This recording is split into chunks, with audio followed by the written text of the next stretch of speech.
여러분 안녕하십니까. 안녕하세요. 유일한 경제TV, UTV 저랑 우리 또 권순우 기자랑 같이 또 하겠습니다. 안녕하세요. 권순우 기자입니다. 뼈뼈뼈뿅. 자, 권유 경제.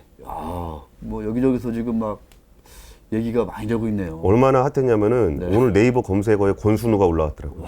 야, 대단합니다. 대단합니다. 우리 권순우 씨. 우리 권유경제TV 시작한 지 얼마 됐다고 네이버에 권순우 선수 테니스 뭐 상 받았다고 이렇게 올라왔더라고요. 테니스 선수? 네.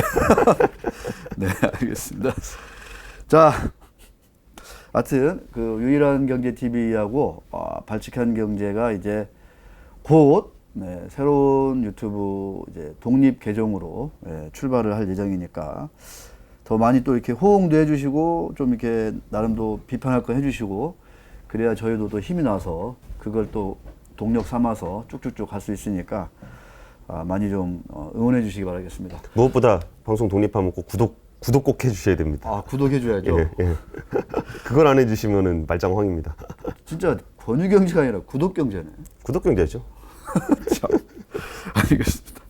자, 권 기자, 예. 오늘 권순우 선수도 핫했는데 또 실검에 이 카카오 게임즈 얘기가 많이 나와가지고 또 마침 또 우리도 권 기자가 또 카카오 게임즈 IPO 얘기를 해주신다고 했는데 오늘 대충이 아니라 어떤 주제를 선정했는지 잠깐 좀 한번 좀 얘기해 주시죠. 그러니까 카카오 게임즈에 꽤 많은 사람이 몰리고 있다는 그 숫자 자체가 굉장히 인상적이고 숫자. 네. 공모주 시장이 굉장히 뜨겁죠. 그리고 지금 카카오 게임즈가 지금 상장 이후에 SK 바이오팜처럼 따상 갈 수 있을까? 관련한 얘기가 있고 그리고 카카오라는 회사가 가지고 있는 그 묘한 비즈니스 모델 그 이전에 어떤 우리가 인식하는 대기업 집단과는 좀 다른 그런 지배구조 얘기까지 한번 같이 해보려고 해요. 네, 알겠습니다. 강 PD 따상 이런 거 너무 좋아하는데 진짜 이거 따상 가요? 저는 안 갈 것 같아요. 바이오팜하고는 다르다. 네. 그 이유를 일단 설명을 좀 드릴게요. 최근에 카카오 게임즈 관련해서 욕하는 사람들이 엄청 많아요. 진짜 이거는 게임은 사탄의 주다, 뭐 악마의 주다, 뭐 이렇게 무슨 게임하듯이 투자를 하냐, 이건 안 좋다, 뭐 좌빨이다, 절대 사면 안 된다, 욕설이 난무하면서 이러다가 10조 원 넘게 들어오면 나한테 주식이 안 들어오는데 내가 청약을 해야 되니까 이거 안 좋은 거다. 하지 마라. 그래서 역으로 아무래도 그 따상에 대한 그 추억이 있잖아요. 우리가 SK 바이오팜 같은 경우가 따상이라는 게 엄청나죠. 공모주 청약을 한번 하고서 시초가에서는 일단 한 2배까지 100%까지는 되잖아요. 시초가 형성을 할 때. 되죠. 그리고 거기다가 상한가 30%. 그럼 30%. 그러면 더블 가고 상한가에서 따상이라는 용어가 SK 바이오팜 때문에 만들어졌죠. 그리고 SK 바이오팜의 주가가 많이 올라가고서 직원들이 좀 주식을 팔려면 회사를 나가야 하다 보니까 회사를 떠나는 사람들이 좀 많더라라는 얘기들도 이제 심심치 않게 들려오고 있어요. 이게 사실 직장 생활하면서 한 예를 들어서 한 5억 정도 한 번에 떨어진다. 그러면은 퇴사를 한번 고민해 볼 만도 하지 않겠어요? 5억? 5억 가지고는 좀 그렇고 한 10억은 돼야 되지 않나? 5억을 우리가 벌 수 있을까요? 우리가 회사에서 월급을 해서 5억을 모을 수 있을까요? 자, 좌빨이다. 여기 난무한다는데 대략 따져보니까 공모가 한 24,000원 기준으로 해서 증거금 5억 내면 4만 주 청약할 수 있는데 경쟁률이 1000대 1이다. 그러면 40주. 그쵸. 내가 봤네요. 근데 1000대 1은 조금 과한 것 같고. 과하다? 그냥 바이오팜 정도를 생각해보면, 바이오팜이 300대 1이거든요. 제가 머니투데이가 분석한 걸 갖고 왔는데요. 카카오 게임즈의 공모 주식주가 1600만 주예요. 이 중에서 우리 사주가 20%, 그리고 이제 기관이 60%, 개인한테 배정되는 물량이 20%인데 한 320만 주 정도 됩니다. 그랬을 때 그 SK 바이오팜처럼 한 300대 1 정도 된다라고 하면은 내가 1억 원이 현금으로 있다. 그러면 이게 청약 증거금이 50%잖아요. 그러면 2억 원을 내가 청약을 하게 되는 건데 그러면은 한 25주 정도 받을 수 있습니다. 그러면은 한 60만 원어치 정도 사는데 60만 원 받고 따상 간다. 그럼 152만 원. 그러면은 첫날 90만 원의 수익을 얻을 수 있다라는 겁니다. 그래서 카카오 게임즈 청약을 받으려면은 카카오 뱅크에서 신용대출을 받으면 좀 유리하지 않겠느냐. 이제 원조 논란이 있습니다. 그래서 원래 그 전에도 그 삼성 맞아요. SK 바이오팜도 SK 증권가에서 사야 된다 이런 얘기가 있잖아요. 정품을 사야 된다. 어서 가짜를 사냐. 그래서 SK 게임즈의 어떤 그 주식 홍보를 잘 받으려면 운빨이 좀 받으려면 그 부적을 붙이듯이 운빨을 딱 붙여놓으려면 그 카카오뱅크에서 대출을 땡겨라. 그 기관 수요예측 보니까 바이오팜의 2배였대요. 그쵸. 거의 뭐 1,500대 1. 그러니까 강 PD한테 물어봐야 돼. 예. 강 PD, 네. 그 9월달 카카오 게임즈도 따상 뭐 가능해요? 어때요? 가겠지만은 뭐 그 가진 자의 영역 아니까요. 봐봐요, 간대잖아요. 저렇게 무기력합니다. 우리에겐 카카오뱅크가 있잖아요. 신용대출을 이빠이 땡겨주는 카카오뱅크를 통해서 아예 뭐 청약 끝나고 나면 다시 근데 상환하면 되니까. 요새 신용대출도 좀 규제가 많이 되려고 하는 듯한 움직임이 있던데. 그러니까 그 전 마지막 찬스, 이게 마감 임박. 하지만 게임 좀 안 좋기 때문에 절대 사시면 안 됩니다라고 하고서 오. 또 사시는 분들은 또 이게 슬쩍슬쩍 사고 계신다고 합니다. 네. 기관 청약을 했는데요. 기관 청약 결과로서는 무려 1,745개의 기관이 참여를 해서 1,478대 1을 기록했습니다. 아, 근데 우리나라 기관이 1,745개나 돼요? 5만 여기저기 기관들이 해외에서도 뭐 관심을 보였다고 하니까. 그러니까 예전에 기관 투자자라고 하면은 우리가 진짜. 이제 우리가 아는 자산운용사, 그 펀드 파는 자산운용사가 대부분이었고 네. 공모주 청약이라 그러면은 청약 펀드, 그러니까 공모주 펀드를 하는 펀드들이 이렇게 있었잖아요. 이제 그런 기관들이 참여를 했는데 제가 뭐 듣기로는 그 PB 센터나 이런 데를 중심으로 딱 그 사람들 싹 모아가지고 조그맣게 펀드 만들고, 야. 그러니까 사모펀드 같은 게 만들기가 쉬워졌잖아요. 일종의 이제 공모주 펀드를 만드는구나. 그러니까, 네. 그러니까 자체적으로 만드는 거죠. 조그맣게. 워낙 그 진입 규제가 낮아졌으니까 IPO 뭐 사모펀드라든지 자문사라든지 이런 형식으로 해서 기관이 엄청 많아졌습니다. 그러니까 이게 이제 더 이상 기관이라고 해서 더 물량 배정을 해줘야 되나 그런 생각이 들 정도로 이거는 뭐 사실 개인이나 기관이나 사이가 없을 정도로 좀 기관들이 좀 많아진 것 같긴 해요.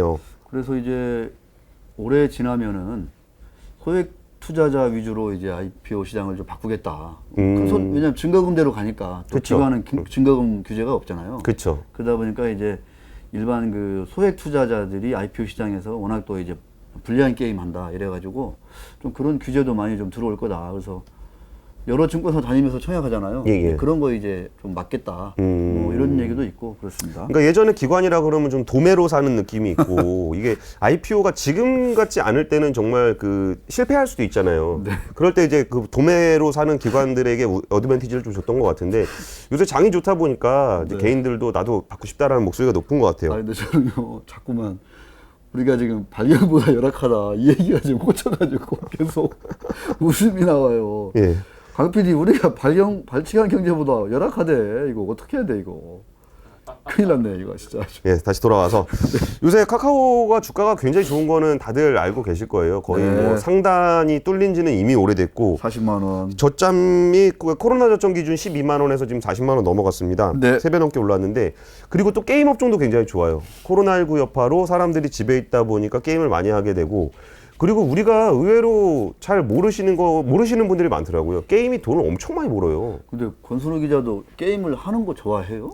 아, 저는 되게 단순한 게임 정도 해요. 그냥 아 테트리스 뭐 이런 정도, 그냥 오며가며 하는 거 정도 좋아하는데. 애니팡 뭐 이런 거? 예, 그런 류 정도. 오, 예. 근데 아무래도 저는 좀 애 키우고 뭐 그러다 보니까 여기서 혼자 게임하고 있으면은 바로 이제 와이프한테 등짝 스매싱 빡 맞으니까 그런 건데 그냥 뭐 혼자 취미생활 할 때 게임만큼 좀 간단하게 즐길 수 있는 건 또 없잖아요. 네.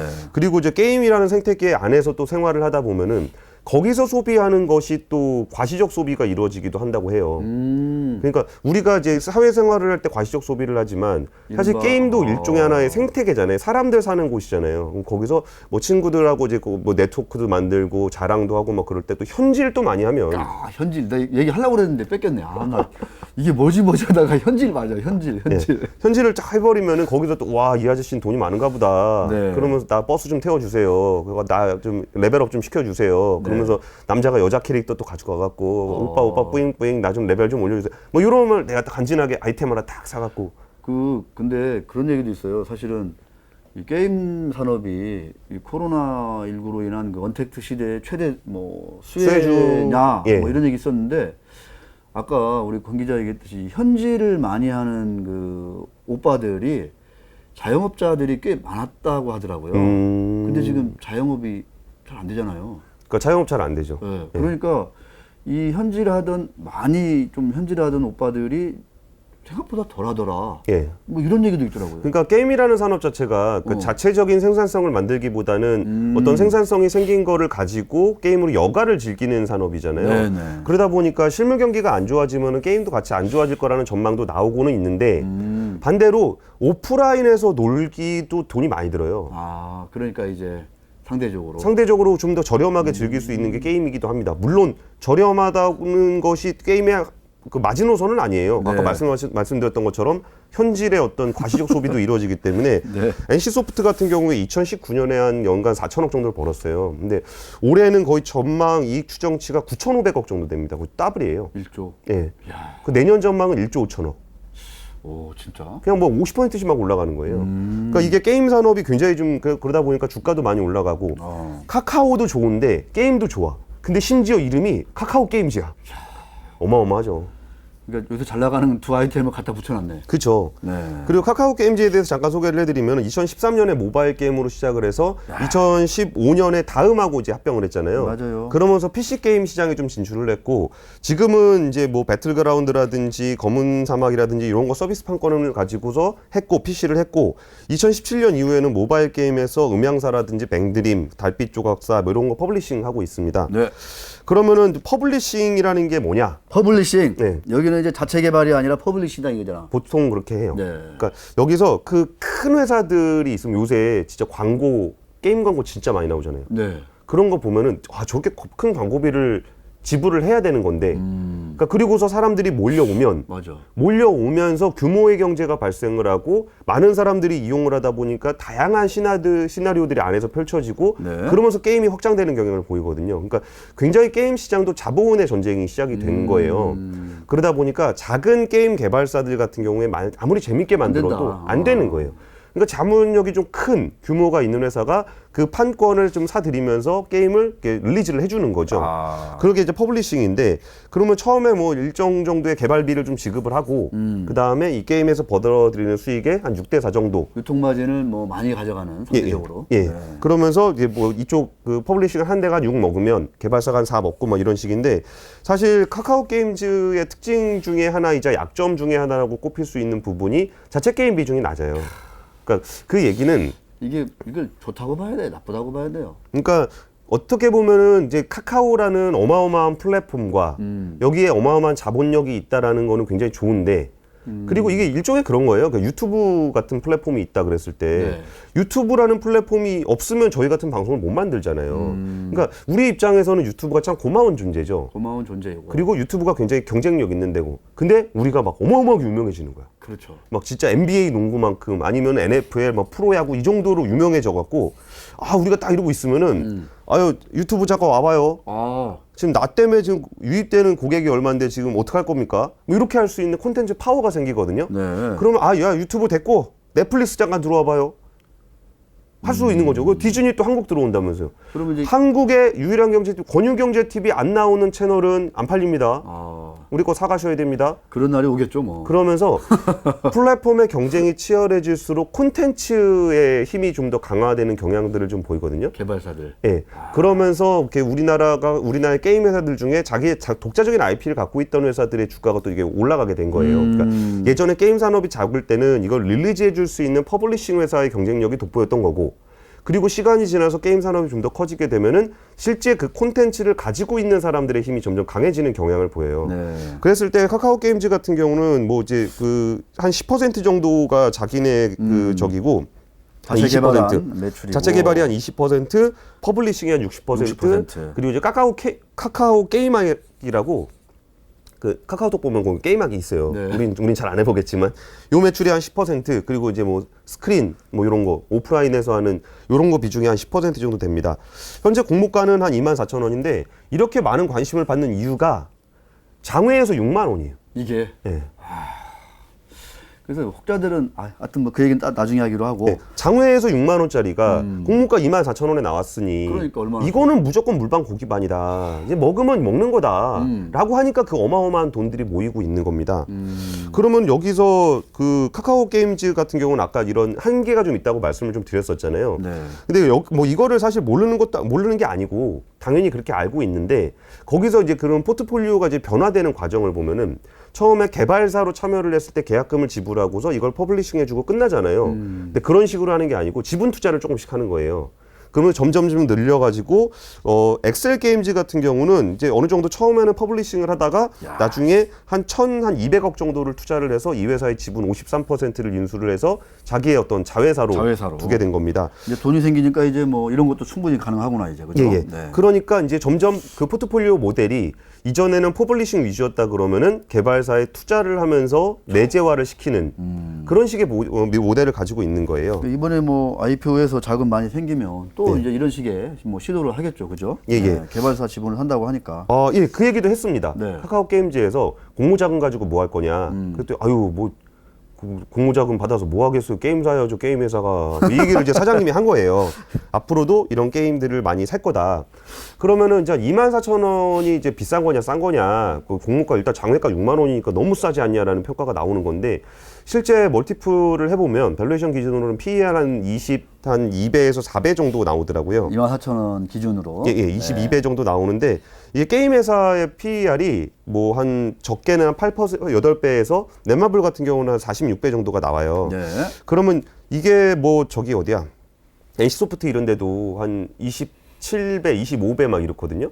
그러면 22배가 이 NC는 워낙 막강한 그런 IP들을 가지고 있잖아요. 그러니까 그냥 이미 그냥 돈을 긁어 모으고 있는 회사는 어느 정도로 긁어 모으냐면은 NC소프트의 멀티플 PER이 작년에 50배였어요. 네. 근데 이익이 2배가 되면서 멀티플이 25배로 내려온 절반으로 회사거든요. 확 줄었구나. 근데 그런 회사하고 카카오 게임즈의 밸류에이션이 비슷하다라는 거를 과연 적절한 가격이라고 볼 수가 이 정도면 적정한 거 아니냐. 근데 이제 그렇게 생각할 수도 있어요. 지금 우리가 따상 얘기도 했는데 예, 예. 이거 이제 따상해가지고 뭐 2배 48,000원 가고 예. 여기 또 30%더 가면 예. 뭐 한 55,000원 예. 치자 이거예요. 예. 그러면 시가총액이 뭐 4조, 5조 막 이렇게 가는 건데 예. 이때 PER은 뭐 22배가 아니라 뭐 50배 막 이렇게 또 뛰는 거거든 사실 이게요. 그쵸. 그다음에 장외가가 6만 원이다 이 얘기를 사실은 저도 약간 들었어요. 예. 그래서 그 떠오른 장면이 옛날에 모 그 대기업 계열사 IPO 할 때도 예. 장외가가 이례적으로 높았거든요. 아, 삼성 SDS 이런 거. 네. 그래서 그때도 이런저런 얘기들이 참 많았어요. 예. 뭐 왜 이렇게 장외가가 높으냐. 근데 거래는 몇 주 안 돼. 그쵸. 돌아다니는 주식이 별로 없으니까. 그러니까요. 예. 그래서 그 가격을 너무 이렇게 신뢰하지는 마라. 그리고 이게 IPO 기대감이라는 게 있잖아요. 네. 그러니까 카카오 게임즈의 장외 가격을 보더라도 이게 왜 계속 6만 원이었던 건 아니고 밑으로 쭉 깔려 있다가 맞아요. 공모한대라고 하니까 임박해서 그냥 좀 튀는 올라간 경향이 좀 있습니다. 맞습니다. 그래서 이 카카오 게임즈가 잘 될 거냐 말 거냐의 문제에 있어서 근데 여기서 하나 조금 기대해 볼 만한 아니면 이거 좀 눈여겨 보고 싶은 포인트 중에 하나가 솔깃 뭐죠? 그 카카오라는 회사의 특성을 좀 볼 필요가 있다라고 아까 카카오 그룹의 특성? 예. 네. 그러니까 카카오 그룹이 그 그룹이라 그러니까 좀 이상하긴 하다. 그룹이에요. 그런 말 표현 잘 안 쓰잖아요. 카카오 그룹, 네이버 그룹. 거기 다 총수들 아니야? 그리고 자기들 총수 아니라고 막 되게 주장하다가 저 국정감사 끌려가고 막 그랬잖아요. 그러면은 이게 총수라는 체제가 있는 기존 우리나라의 대기업 집단과 카카오라는 기업이 그룹인데 그룹이라는 표현을 안 쓰는 이유가 뭘까라는 걸 이렇게 보게 됐을 때 총수 중심의 우리나라 대기업 재벌이라고 보통 표현되는 대기업 집단 같은 경우는 총수를 중심으로 해서 이게 일사불란하게 전 계열사들이 움직이게 돼요. 네. 근데 그 뭐 네이버라든지 카카오가 자기를 총수라고 표현하지 않으려고 그러는 이유가 각 개별 회사들이 독자적으로 움직인다.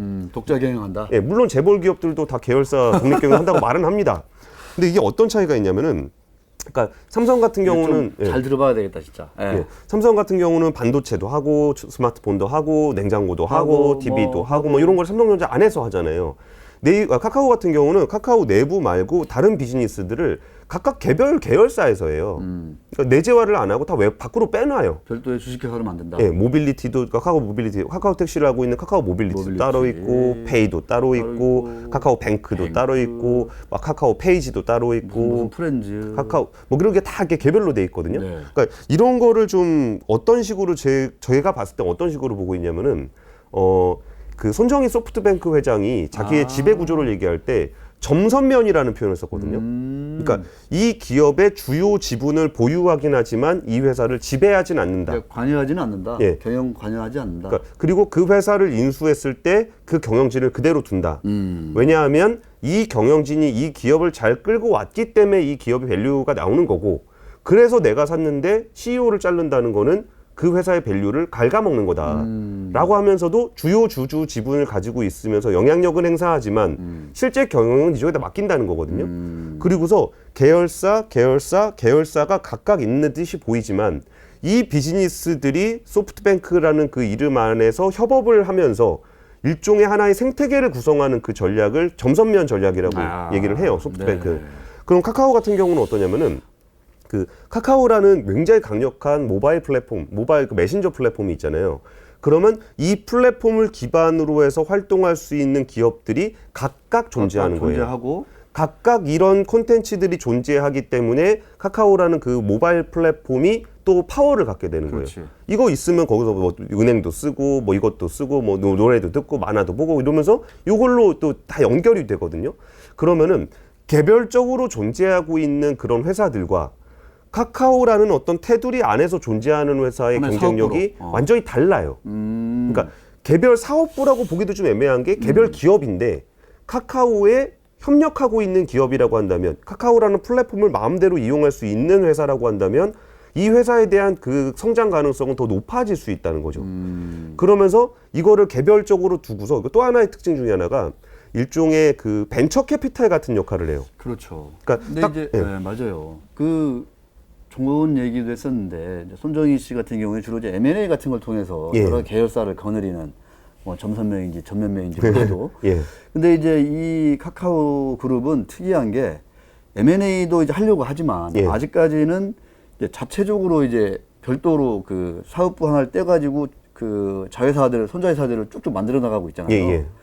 그러면서도 이제 우리는 그 뭐 지주회사도 아니고 공정위 네. 규제 대상도 아니기 때문에 뭐 동일인도 아니다 뭐 이런 식이요. 자기들이 가지고 있는 그 거대한 그 카카오 플랫폼을 그 회사들은 각자 열심히 마음대로 이용을 해도 되는 예. 그런 아주 그 이상적인 생태계다라고 지금 포장을 하고 있는 건데 그렇죠. 사실 어제도 또 묘하게 공정위에서 이제 대기업 집단별로 이제 그 총수 뭐 이렇게 지배주주들 그 소유 지분율 뭐 이런 거 하잖아요. 예, 예. 뭐 삼성, LG 하듯이 네이버, 카카오도 했었는데 제가 뭐 시간이 되면 이제 말씀을 드리겠는데 여기도 보면 그게 좀 약간 저는 일종의 말장난 비슷한 것 같아요. 뭐 지분은 많이 가지고 있지만 예. 우리가 지배하지는 않는다. 예. 지금 이제 카카오는 그런 입장이잖아요. 그쵸. 네이버도 그렇고. 예, 예. 그 사장들이 알아서 잘 열심히 한다. 예, 예.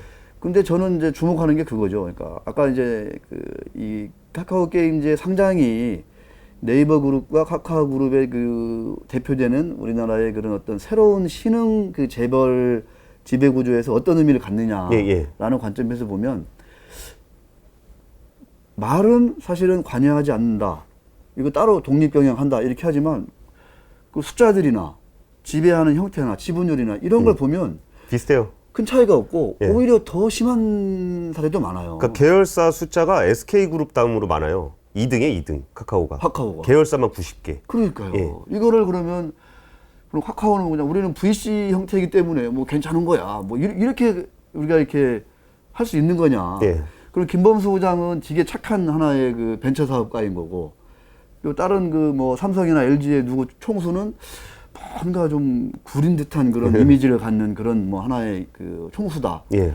이렇게 볼 수 있는 건 아니잖아요. 그러니까 그게 사실 표면적으로 보여지는 거는 거의 비슷하고 이게 네. 말장난일 수도 있어요. 어떤 동일인 이슈에서 벗어나기 위한 우리나라가 굉장히 많은 규제를 하고 있는 문어발식 확장에 대한 경계를 벗어나기 위해서 말장난일 수도 있는데 네. 이거는 결국은 주주들이 판단을 해줘야 되는 문제인 것 같아요. 그러니까 주주들이 보기에 그러니까 비즈니스 모델을 가져갈 때 이게 우리는 벤처 캐피탈이다라고 얘기하는 게 뭐냐면은 좋은 기업이 있을 때 거기다가 투자 돈을 넣어줘요. 네. 그게 어떻게 보면은 계열사 지분 사는 거랑 비슷하다고 볼 수도 있어요. 근데 돈을 넣어줘서 얘가 성장을 하게 하고 그리고 엑셀러레이터라 그러죠. 뭔가 네. 스타트업들이 있으면 그거를 먼저 경험했던 사람들이 뭔가 이렇게 도와주는 거. 그것처럼 여기가 잘 성장할 수 있도록 카카오 플랫폼을 이용할 수 있게 해주고 그럼 이게 좀 성장을 하잖아요. 그럼 벤처 캐피탈은 기본적인 그 메커니즘이 이거를 내가 천년만년 보유하려고 그걸 사는 건 아니잖아요. 그렇죠. 그럼 이거를 매각함으로써 내가 처음 투자했던 돈 대비 차익이 나의 수익이 되는 거잖아요. 그래가지고 이게 그 카카오 같은 경우는 그런 모델을 가지고 하나하나 IPO를 시켜가면서 카카오라는 회사의 어떤 기업 가치를 높여갈 것이다라고 얘기를 해요. 네. 그러면은 주주들이 보기에 저거 말장난이고 이건 카카오가 그냥 다 거느리고 있는 회사들이야 라고 평가를 할지 아니면 김범수 의장이 실제로 얘기했던 것처럼 뭔가 새로운 기업, 좀 참신한 새로운 기업들을 발굴해서 투자를 하고 카카오 플랫폼을 통해서 육성을 해서 성장을 하면 IPO한 이익을 카카오가 먹는다. 그럼 카카오 주주들한테는 이게 카카오의 기업 가치가 올라가는 걸로 보기 때문에 거기에 대해서 적정한 뭐 주주 환원이라든지 주가 차익을 얻는다라고 한다면은 그거는 결국은 똑같은 상황에서 봤을 때 주주들이 보기에 네. 이거는 김범수 의장이 자기가 말했던 그런 VC로서의 역할 그리고 엑셀러레이터의 역할을 해서 여기서 차익을 얻는 방식으로 카카오의 기업 가치를 올렸다라고 판단하면은 그거는 뭐, 그게 되는 거고 오케이인 거고. 그게 아니라 그냥 김범수 의장이 내가 계열사 다 거느리고 다니면서 아는 사람도 꽂아넣고 뭐 네. 이렇게 해석하는 걸로 보인다라고 그러면은 그러면 그런 회사가 되는 거죠. 근데 어쨌든 중요한 포인트는 이런 모델 자체가 텐센트라는 중국의 회사가 있잖아요. 거기도 위챗이라는 플랫폼, QQ 메신저라는 플랫폼을 이용해서 거기다 게임을 올리고 거기다 뭐 파이낸스 금융도 올리고 그러면서 이게 어마어마하게 큰 회사가 됐잖아요. 네. 그것처럼 이제 카카오가 그 경로를 밟아가고 있는 건데 그 첫 상장사가 카카오 게임즈예요. 네. 그러면 예. 이제 권순우 기자 한숨 돌리라고 네. 제가 이제 사실 이제 카카오 게임즈 상장한다는 얘기 듣고 꼭 우리 그 발칙한 경제 유일한 경제 TV 시청자분들께 한 말씀 드리고 싶은 얘기 중에 하나가 바로 그런 얘기예요. 그러니까 카카오 게임즈가 상장하는 게 과연 어떤 의미인지. 예. 기존에는 사실은 네이버도 그렇고 카카오도 그렇고 이제 상장사가 하나였어요, 하나. 예, 예. 그죠? 예. 그러니까 지금 이제 카카오 게임즈의 밸류, 그 기업 가치가 올라가는 거, 그 다음에 모빌리티의 기업 가치가 올라가는 거, 카카오 뱅크의 기업 가치가 올라가는 거가 지금까지는 카카오의 주가에 그냥 반영이 됐다라고 누구나 다 인정할 수밖에 없어요. 그렇죠. 그러니까 텐센트 밑에 텐센트 게임즈가 있잖아요. 예. 근데 텐센트 게임즈는 카카오 게임즈보다 훨씬 더 글로벌하게 워낙 중국 시장이 크니까 예, 예. 월등한 글로벌은 그거랑 아니더라도 그냥 그 내수 시장만 해도 어마어마하죠. 그러니까요. 그래서 엄청난 그 기업 가치를 지금 창출해낸 텐센트 게임즈가 있지만 텐센트 게임즈는 상장한다는 얘기 안 나와요. 절대 안 나옵니다. 그러니까 텐센트, 그러니까 일종의 지주회사격인 텐센트의 하나로만 가는 거예요. 예, 예. 그러니까 텐센트 주주들은 고민할 게 없어. 근데 이제 카카오 게임즈가 이제 상장이 되고 2호, 3호, 4호, 5호가 쭉 상장이 되잖아요. 예, 예. 권 기자가 얘기했던 것처럼 이제 카카오 주주들은 되게 이제 스트레스를 받아야 되는 입장인 거예요. 왜냐하면 이제 에너지가 분산이 되거든. 예, 예. 예, 그래서 이제 말씀하신 대로 이게 이제 뭐 자금 조달해가지고 돈 많이 벌어가지고 이게 이제 지주회사로 올라와가지고 이제 지주회사에 있는 주주들한테 잘 배분이 되면 예. 노 프로블럼이라고 할 수 있지만 예. 이제 우리나라 어떤 그 대기업 생태계에서 이제 그런 얘기 주고 싶은 거죠. 지금 LG도 그렇고 SK도 그렇고 지주회사도 사업 자회사도 동시에 상장된 경우가 꽤 많아요. 예, 예. 이때부터는 이 주주들 간에 지배주주의 이해관계는 일치해. 하지만 비지배주주, 일반 주주들 간의 이해관계가 매우 엇갈리는 그런 거래들이 되게 많이 일어나거든요. 그렇죠. 근데 이거는 그 지배주주 그 일가, 총수와 그 일가 입장에서는 어쩔 수 없는 유혹이라고도 얘기들 해요. 예, 그래서 그 부분이 하나 있는 거고, 똑같은 맥락에서, 약간 다른 맥락이기도 한데, 어떤 게임 산업을 놓고 봤을 때 어떤 그 게임의 불공정성, 저는 이것도 한 번은 짧지만 얘기하고 싶어요. 그러니까 지금 뭐 저 구로공단에서 테헤란밸리에서 밤새워 게임하는 우리 벤처 게임 업자들, 사업가들 예. 하고 카카오를 등에 업고 있는 이 카카오 게임즈하고는 뭐 완전히 출발선상이 엄청 다른다라는 거가 저는 이 부분을 한번 지적을 하고 싶은 거고. 예. 또 하나 이제 그런 게 있어요. 그렇게 따지면은 우리 같이 열악하게 방송하고 있는 이런 사람도 있고 진짜 큰 돈 받아가지고 디즈니에 막 몇십 조에 인수되는 그런 콘텐츠 공급자도 있고 그러면 예. 그러니까 이런 어떤 이 부분도 분명히 있을 거고, 그래서 아니 이게 뭐가 문제냐 했을 때 이런 그 진짜 말하는 그런 그 벤처 생태계나 이런 것들은 사실상 되게 위축이 된다는 거죠, 사실. 예.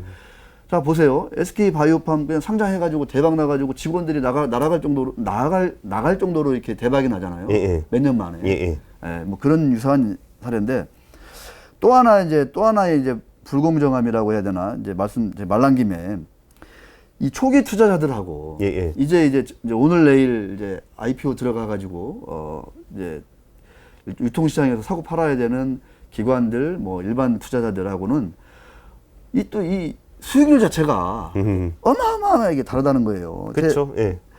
제가 보니까 2018년 4월에 900% 일단 무상 증자가 한번 했더라고. 예, 예.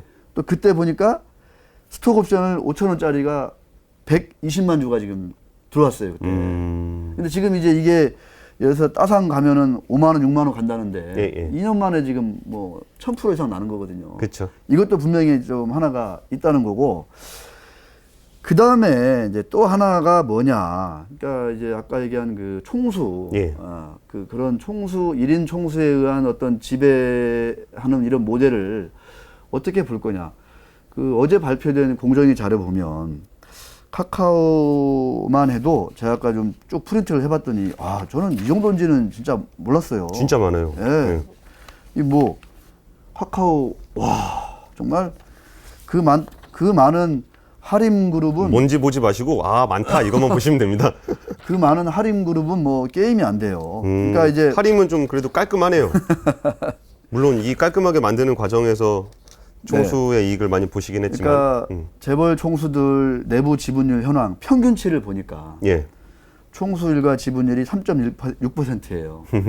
적네요. 여기서 이제 계열사 그다음에 그 여러 가지 그 기타 비영리하는 그런 재단들 포함하니까 내부 지분율이 57%인 거예요. 그러니까 총수 일가 지분은 3.6%인데 계열사로 확대하니까 57% 내부 지분율이 늘어나는 거거든요. 그렇죠.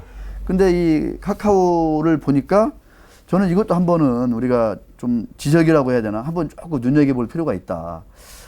그 8.7% 예. 작년에 그랬어요. 근데 이번에 카카오뱅크가 들어오면서 더 익색될 거 아니에요. 예, 예. 역시 내부 지분율이 1%가 안 되는 정도로. 그러니까 역으로 생각하면은 1%가 안 되는 그 지분율로 이 많은 계열사들을 이른바 지배 아닌 지배를 본인들은 지배하는 게 아니라고 얘기하지만 예. 지배 아닌 지배를 하는 지금 셈이 되는 거거든요. 1%가 안 돼요, 이제. 예. 그러면서 김범수 부장은 1%가 안 되는 그런 지분으로 아까 90개? 예. 이런 계열사를 지금 이제 지배 아닌 지배를 하는 건데 카카오도 보니까 여기도 보니까 이제 개인 지분도 있지만 예. 그 홀딩스 지분까지 포함해가지고 카카오 지분율이 상당히 많이 높아지고 있고 그래서 뭐 어쩔 수 없다라는 얘기도 하고 있지만 이런 거 봤을 때는 분명히 우리가 숫자적인 관점에서 보면 예. 이런 부분에서 우리가 어느 정도의 그 워치 감시는 필요하다.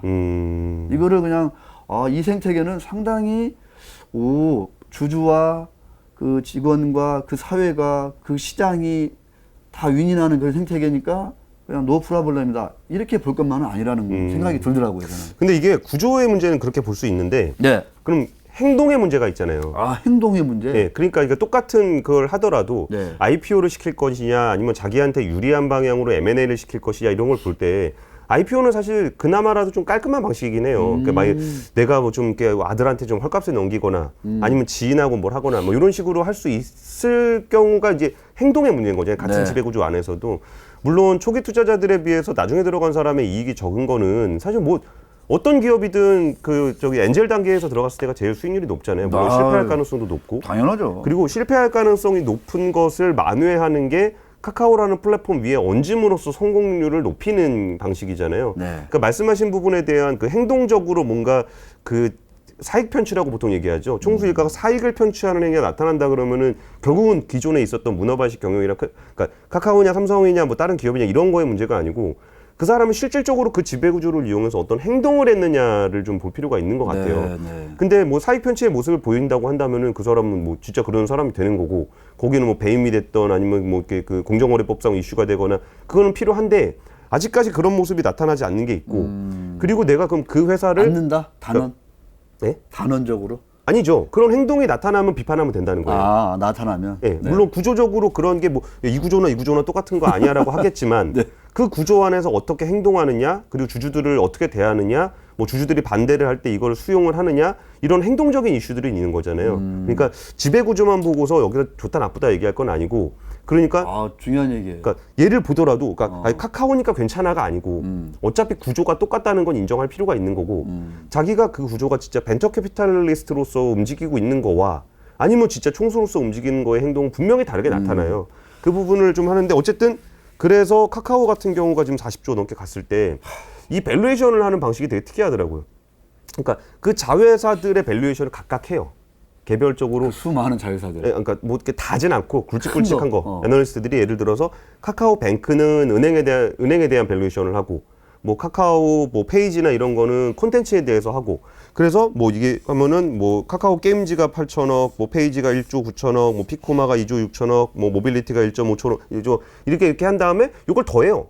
그러면서 카카오에다 멀티플을 하는 거예요. 그러니까 카카오라는 회사를 가지고 이익에다가 요런 회사는 얼마 멀티플 이런 식으로 계산을 하는 게 아니고, 네. 요거를 이렇게 분리를 한다는 거죠. 이게 분리하는 이유 자체가 이 회사들이 그냥 요 안에 장부 안에만 묶여 있는 게 아니고 언젠가 상장을 할 회사라는 것을 염두에 둔다면 기업 가치를 평가할 때 요 개별 기업의 가치를 더한 것을 카카오에다 매기는 방식으로 애널리스트가 분석을 하고 있다는 거죠. 그러면 그 아까 얘기한 권 기자가 얘기했던 그런 카카오의 그 자회사들은 상장을 거의 이제 염두에 두고 지금 열심히 준비를 하고 있다고 봐도 되겠네, 그죠? 그러니까 그러니까 말은 그렇게 했으니까. 그러니까 벤처 캐피탈리스트처럼 이걸 키워서 상장을 해서 상장 차액을 얻어가는 것이 카카오의 어떤 비즈니스 모델이다라고 하면은 일종의 그 카카오 톡은 어떤 새로운 그 스타트업들을 육성하기 위한 그 엑셀레이터로서의 역할을 해주는 거고, 발음 좋네.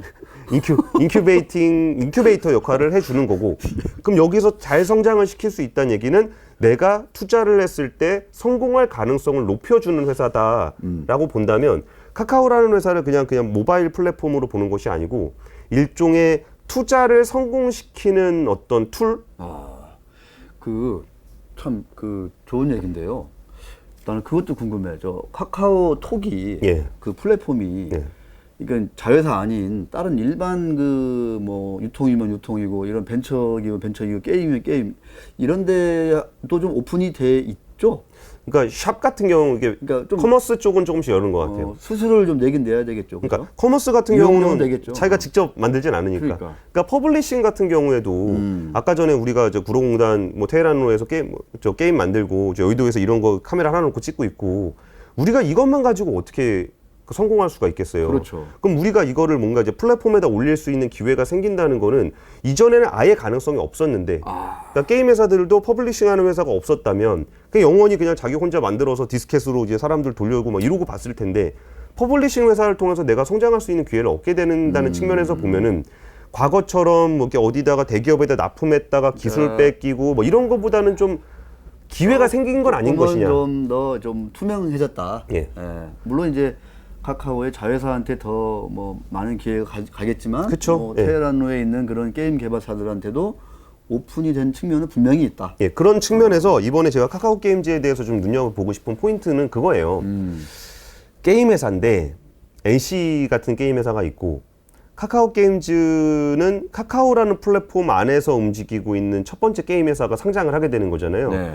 그러면 이게 시장의 평가를 받게 된다는 거예요. 그렇죠. 그러면은 카카오 플랫폼이라는 카카오 생태계라는 기반을 딛고 있는 회사와 그렇지 않은 동종의 경쟁 업체가 어떤 밸류에이션을 시장에서 받게 될까가 너무 궁금한 거예요. 그러면은 만약에 그게 카카오 게임즈가 실제 상장이 되고 주가가 뭐 처음에야 뭐 출렁출렁 하겠지만 어느 정도 안정되는 국면에서 다른 데보다 프리미엄을 좀 받는다. 카카오 프리미엄을 받는다라고 한다면은 그 이후에 상장하게 될 카카오의 많은 계열사들도 또 뭐 이제 카카오 프리미엄을 얹을 수 있는 탄력을 받겠네. 그런 프리미엄이 실제로 생겨날지가 되게 저는 궁금하다는 거예요. 그러니까 카카오뱅크가 그 자체로 어떤 멋있는 기술이 있긴 하겠지만 카카오라는 플랫폼 위에서 은행을 함으로써 기존에 있는 은행들보다 프리미엄을 더 받는다면 그 다음에 카카오 페이지, 카카오 뭐 이커머스, 모빌리티 이런 것들도 다 카카오 프리미엄을 얹게 되고 그 카카오 플랫폼에 얹어진 그 프리미엄은 결국 카카오의 기업 밸류에이션 할 때도 달라질 수 있다는 거예요. 왜냐하면 자회사들의 어떤 밸류에이션의 합산을 카카오라고 했으니까 그 개별 회사의 그 프리미엄이 올라간다면 카카오의 기업 가치도 올라갈 수 있지 않겠느냐라는 좋죠. 게 좀 보는 포인트입니다. 뭐 권순우 기자랑 얘기하면은 이렇게 신나고 재밌어 사실은. 공부도 되고. 예? 개인적으로 김범수 의장이 100% 들고 있는 이 K큐브 홀딩스라는 회사도 좀 알아요? 잘 몰라요. 이거는 이제 나중에 서정근 기자한테 한번 물어봐야 되겠다. 그러니까 지배 구조는 제가 특별히 네. 깊게 뜯어보지 않았습니다. 이게 조금 개인적으로 관심이 가는 거고, 이게 K큐브가 또 11.4%를 가지고 있으니까. 예. 네, 이렇게. 저는 마지막으로 이제 그런 말씀을 좀 드리고 싶어요. 좀 어려운 얘기일 수도 있고, 장황한 얘기일 수도 있는데, 중요한 포인트가 그거잖아요. 카카오 그룹, 네이버 그룹에서 처음으로 예. 지금 자회사가, 그러니까 지금 이제 이른바 그 모기업이 상장이 돼 있는데, 예. 자회사가 처음으로 지금 리스팅이 되는 거예요. 예. IPO가 되는 건데, 이런 유사한 생태계에서 자회사가 상장되는 건 미국이나 중국에서 흔하지 않다. 아까 얘기했듯이 텐센트 게임즈는 상장을 하려고 하지 않는다. 왜냐하면 텐센트가 딱 상장돼 있기 때문에 텐센트 주주들은 뭐 피곤하게 뭐 상장을 해. 자, 우리가 알파벳 뭐 구글 모기업, 예. 이 알파벳도 뭐 밑에 구글도 있지만 그 뭐야, 많죠. 예. 뭐 딥마인드인가 뭐 이런 거 예. 많잖아요. 예. 뭐 알파고 뭐 했던 애들. 예. 여기 자회사들은 얼마나 또 드글드글한 회사들이 많을 거예요. 예. 근데 이 자회사들이 상장한다 이런 얘기가 없어요. 그러니까 왜냐? 알파벳 주주들은 그냥 이 알파벳이라는 하나의 그 기업 가치를 보는 거지. 괜히 뭐 자회사 하나가 똑똑하다고 툭 예. 튀어나와가지고 상장하는 순간, 야 저거 뭐 그런 얘기, 그러니까 스트레스 받는다는 거예요. 그쵸. 그 다음에 또 하나 뭐가 있냐면 우리나라에 물론 이제 계속 얘기되는 거예요. 지배를 한다고 하는 그 네이버 카카오 그룹의 경우, 예. 지금은 이제 상장 선례가 없어. 근데 지금 기존의 재벌 집단에서는 지주회사 격 또는 모기업하고 자회사가 사업 자회사가 동시에 상장돼 있으면서 스트레스를 엄청 많이 받았거든요. 뭐 잘 알잖아요. 그렇죠. 자회사가 또는 상장사가 기업 분할을 하면서 모기업 자회사 하면서 수합해 버리잖아요. 그쵸. 이럴 때 상장돼 있으면 기업 가치를 조절하는 게 너무 쉽잖아요. 예. 사업 자회사 주가를 올리고 모기업은 내리고 수합해 버리면 예. 모기업의 지배주주 지분율이 껑충 뛰는 거를 강상우 PD는 그동안 많이 했잖아, 우리가. 그죠? 그러니까 이런 그 선례가 엄청 많아요, 우리나라 시장에는. 예. 그래서 나는 권순우 기자가 이것까지도 고민을 한다는 게 놀랐는데, 결국은 뭐냐. 이거를 법으로 뭐 강제하고 이럴 상황은 제가 보니까 아니야. 예. 거래소에서도 그 정도까지, 저 카카오도 상장되어 있는데 뭐 게임즈 들어오지, 뭐 들어오지, 이걸 어떻게 봐야 돼? 이런 고민 별로 없어. 그렇죠. 상장하세요. 뭐 성과주의니까. 예. 실적주의고. 근데 여기서 중요한 건 뭐냐? 역시 주주에 의한 감시와 주주를 위한 경영을 얼마나 하고 있느냐. 관점에서 비춰봤을 때 우리가 지난 시간에 삼성전자와 애플을 비교했을 때 얘기한 ROE의 관점에서 봤을 때 예. 얼마나 카카오 게임즈의 경영진들이 상장 이후에 ROE를 높이려는 경영을 하는 건지. 예. 뭐 마찬가지로 카카오도 마찬가지인 거죠. 카카오 주주 입장에서도 그러니까 카카오 게임즈가 지금은 제가 얼추 보니까 올해 예상한 순이익 기준으로 ROE가 한 10% 초반이에요. 예. 보통 게임사들 ROE가 꽤 높은데 이미 카카오 게임즈는 그 ROE, 에코티가 예. 순자산이 꽤 크더라고 이미. 카카오가 열심히 잘 해줘가지고. 예. 꽤 커가지고 ROE가 그렇게 높진 않은데, 예를 들어서 여기서 상장하고 지금 한 4천억 가까이 조달하는데 1,000억 정도를 지금 M&A 한다고 지금 써놨어. 그러니까. 예. 그런데 이거를 가지고 ROE를 관점에서 보면, 예를 들어서 개발사 인수했는데 이게 또 형편없어. 예를 들어서 그럴 수가 있잖아, 얼마든지. 예. 그 다음에 지금 진짜 실력 있는 이게 돈 되는 개발사 매물이 별로 없대요. 그렇죠. 비싸죠. 네, 안 비싸고. 나오려고 그러죠. 예. 했는데 이게 투입한 만큼 별로 효과가 없어. 그러면 ROE가 급격하게 떨어지거든요, 이게. 그러니까 그런 관점에서 그런 상황에서 카카오 게임즈와 카카오는 어떤 노력을 할 것이냐, 주주들을 위해서. 예. 그럼 주주들은 어떤 관점에서 와치를 하고 견제를 하고 무언가를 요구를 해야 될 것이냐. 이 부분이, 그러니까 저는 한마디만 더 드리면, 그 다음에 이제 권순우 기자 이제 마무리 얘기 들었으면 좋겠는데, 상장?